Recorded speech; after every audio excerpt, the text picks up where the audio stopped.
우리가 인생의 마지막에 이르렀을 때 과연 무엇을 가장 후회하게 될까요?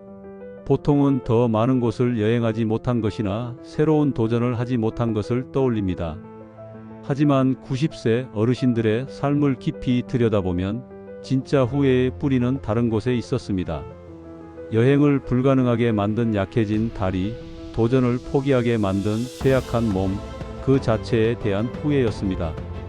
계단 몇 개를 오르는 것이 숨가쁜 도전이 되고 장을 본 봉투 하나 드는 것이 고통이며 의자에서 한번 일어서는 것조차 큰 결심이 필요한 순간들, 걷는 것보다 네 발로 기는 게 더 편하게 느껴질 때 우리는 삶의 주도권을 잃어버렸다고 느끼게 됩니다. 은행에 갈 힘이 없어 재정 관리가 어려워지고 친구를 만나러 가는 길이 버거워 관계가 끊어집니다. 결국 90세의 가장 깊은 후회는 늙었다는 사실이 아니라 젊었을 때 이 시간을 준비하지 못했다는 자각에서 비롯됩니다. 만약 제가 제 자식에게 평생의 건강 습관 중 단 하나, 이것부터 알려줘야 한다고 말한다면 그건 바로 오늘 이야기할 이것에 대한 이야기일 겁니다. 이 모든 쇠약함과 후회 뒤에는 명확한 의학적 범인이 있습니다. 바로 근감소증입니다. 단순히 나이 들어 힘이 빠지는 현상이 아니라 세계보건기구가 공식적으로 질병 코드를 부여한 명백한 질병입니다. 우리는 이것을 노화 과정으로 수동적으로 받아들일 게 아니라 적극적으로 맞서 싸워야 할 질병으로 인식해야 합니다. 근감소증이 정말 무서운 이유는 수십 년에 걸쳐 우리 자신도 모르게 진행된다는 점입니다. 이 소리 없는 도둑은 30대부터 우리 몸에 들어와 매년 1%씩 아주 조용히 근육을 훔쳐갑니다. 40대, 50대를 거치며 손실은 계속 축적되지만 체중 변화는 거의 없기에 대부분은 이 사실을 알아채지 못합니다. 문제는 예전 같지 않네 하고 몸의 이상을 느끼기 시작하는 60대가 되었을 때 우리 몸은 이미 돌이키기 어려운 수준에 이르러 있다는 것입니다. 문제를 깨달았을 땐 대응하기에 너무 늦어버린 경우가 많다는 것이죠. 이 변화를 눈으로 한번 확인해 보겠습니다. 여기 건강한 20대 젊은이와 70대 어르신의 허벅지 단면 CT 사진이 있다고 상상해 보십시오. 20대의 허벅지는 대부분이 근육이라 짙은 검은색으로 보입니다. 하지만 70대의 허벅지는 다릅니다.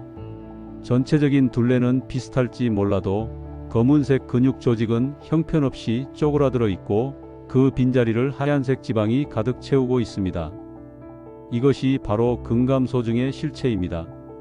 겉보기 체중이나 허벅지 둘레가 같아도 우리 몸의 엔진인 근육은 기능을 상실한 지방 덩어리로 대체되고 있었던 겁니다. 근육의 상실은 단순히 힘이 약해지는 문제에서 끝나지 않습니다. 이것은 우리 몸 전체를 무너뜨리는 도미노의 첫 번째 블록과 같습니다. 첫째, 낙상과 죽음의 위험이 극적으로 높아집니다. 근력과 균형 감각이 약해지면서 낙상 위험이 커집니다. 어르신들에게 고관절 골절은 단순한 부상이 아니라 생사를 가르는 사건이 될 수 있습니다. 실제로 근감소증이 있는 노인은 건강한 노인에 비해 사망 위험이 최대 3.74배까지 높다는 연구 결과도 있습니다. 둘째, 몸의 대사 시스템이 완전히 망가집니다. 근육은 우리 몸에서 혈당을 가장 많이 소비하는 거대한 공장입니다. 이 공장이 문을 닫으면 우리가 먹은 음식의 당분은 갈 곳을 잃고 혈액 속을 떠돌다 결국 제2형 당뇨병과 대사증후군을 일으킵니다. 셋째, 뇌와 심장까지 흔들립니다. 근육은 운동할 때 마이오카인이라는 물질을 분비해 뇌세포를 보호하고 염증을 억제합니다. 근육이 줄어들면 치매 발병 위험이 높아지고 심혈관 질환의 위험 역시 커집니다. 그리고 마지막으로 예상치 못한 곳에서 가속 페달이 밟힙니다. 바로 치아 건강입니다. 노년의 후회 중 건강 다음으로 높은 것이 치아 관리 소홀인데 이것이 근감소증과 아주 깊게 연결되어 있습니다. 이가 부실해지면 고기나 채소처럼 씹기 힘든 단백질 식품을 피하게 됩니다. 자연스럽게 부드러운 탄수화물 위주로 식사하게 되고 근육의 원료인 단백질 섭취가 부족해지니 근감소증은 더 악화됩니다. 더 심각한 것은 약해진 몸으로는 치과에 가는 것조차 힘들어져 이 악순환의 고리를 끊을 수 없게 된다는 점입니다. 이 모든 후회의 고리를 끊기 위해 제가 자식에게 가장 먼저 알려줄 개념은 바로 근육저축 계좌라는 마음가짐입니다. 젊을 때 하는 운동은 단순히 보기 좋은 몸을 만드는 행위가 아닙니다. 그것은 노년에 닥쳐올 질병, 수술, 부상과 같은 위기 상황에서 내 몸을 지켜줄 애금을 쌓는 가장 현명한 장기 투자입니다. 이 계좌를 채우는 방법은 복잡하지 않습니다. 딱 두 개의 기둥만 기억하시면 됩니다.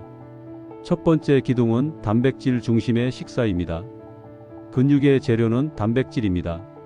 특히 나이가 들수록 같은 양의 단백질을 먹어도 근육으로 전환되는 효율이 떨어지기 때문에 젊은 사람보다 더 많이 섭취해야 합니다.